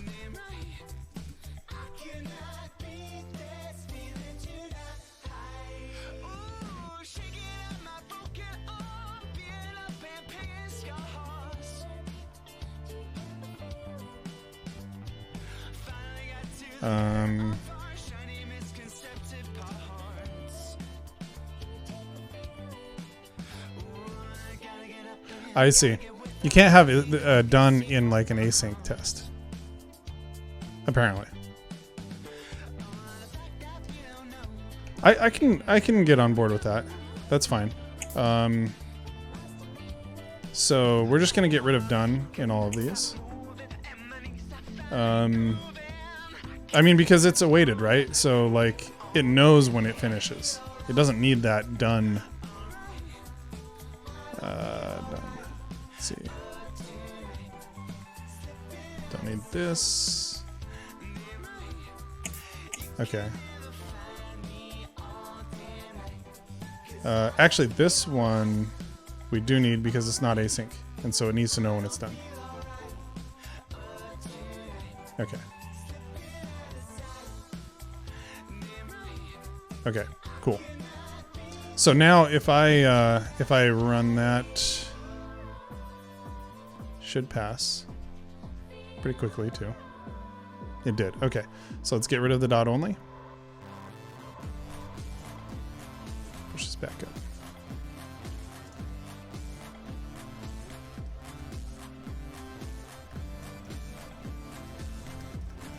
Okay. And push.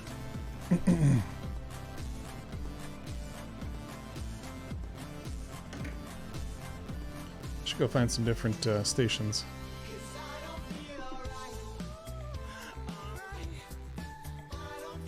Okay, so now this is running again. All right, cool.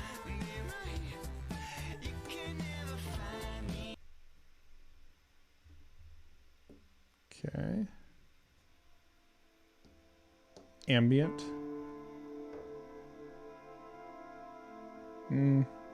Might put me to sleep.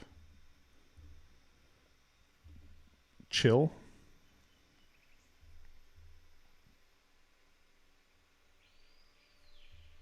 A little too chill.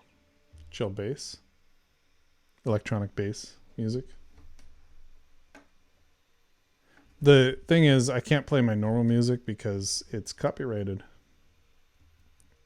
So I have to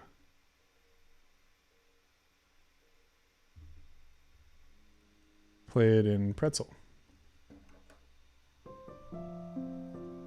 Chill piano. What's chiptune? Retro video game tunes.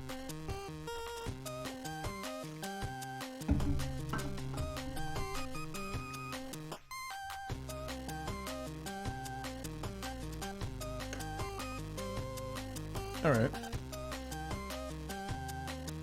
Disco, drum and bass.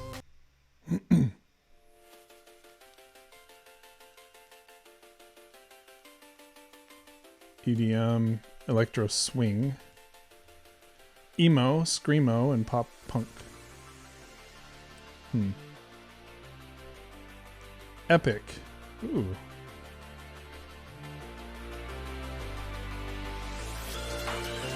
Let's try epic.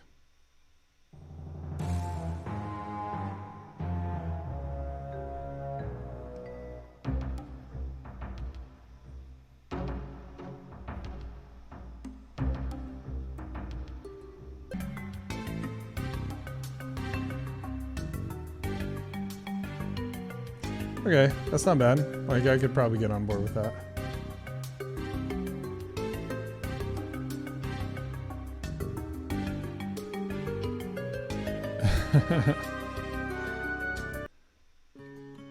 Folk.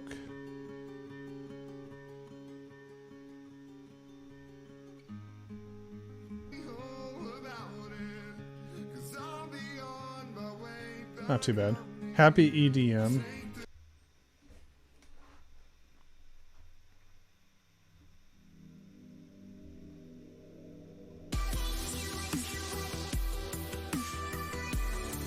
I'd be all right with that one too. There's hardcore EDM, hip hop, holiday, house grooves. What's house grooves? Oh, okay. Hype bass, indie rock.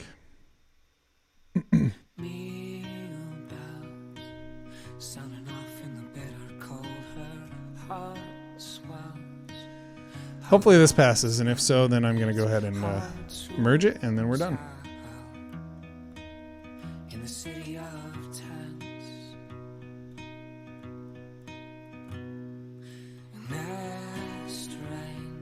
So, I'm going to close down a few more of these things. Don't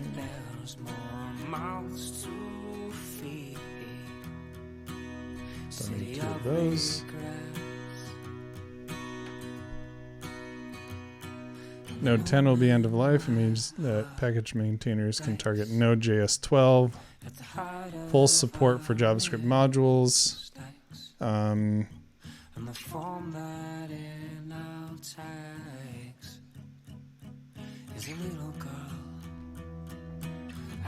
Language level syntax, browser support, defaults to strict mode, async loading, top level await, improved static analysis, tree shaking, and more. Okay.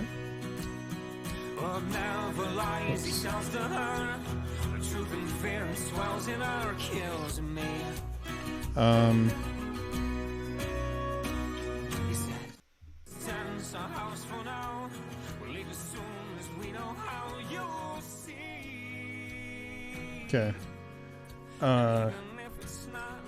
Pure ESM. Just add type module to package JSON. Required Node.js 12 update docs and code examples into a major release.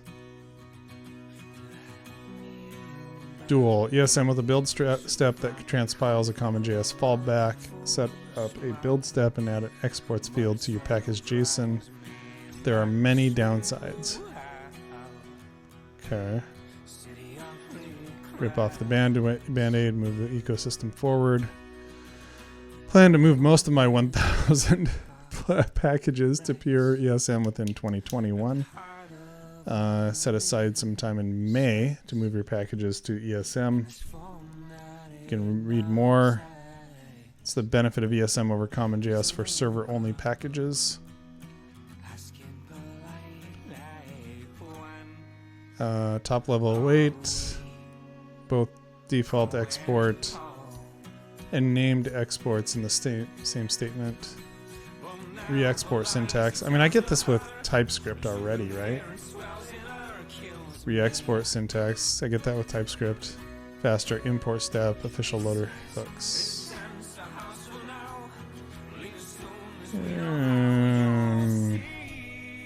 I don't know. Maybe, like... I don't know. Like, I feel like this would require some changes. Maybe this is something I hack on in like a future React Native Live. Hey, it passed. Yay. Okay, cool. We're updating all those deps, so let's go ahead and do a fix CLI dependencies. All right. And I am going to do a skip CI. So basically the next time, okay. So the next time I release one, it will also have updated CLI dependencies. We don't need it right away. So it's fine. There's no major, no like major rush there. So next release that I do will include that. Cool. All right. Thanks everybody for hanging with me so long. It was over 2 hours. Sorry about that. I thought it was going to be about an hour and a half. But appreciate you coming. And I'm going to be streaming again. I might do some like late night open source stuff, but for sure I'm going to be doing Wednesdays at 1 p.m. for a while. And we'll see how that schedule works out. And I'll be focusing mainly on React Native stuff. on Wednesdays at 1 p.m. So tune in there. I'll probably pick up another package and play around with it like I did Expo updates last time. And yeah, we'll keep doing this. All right. Take care, everybody. See you next time.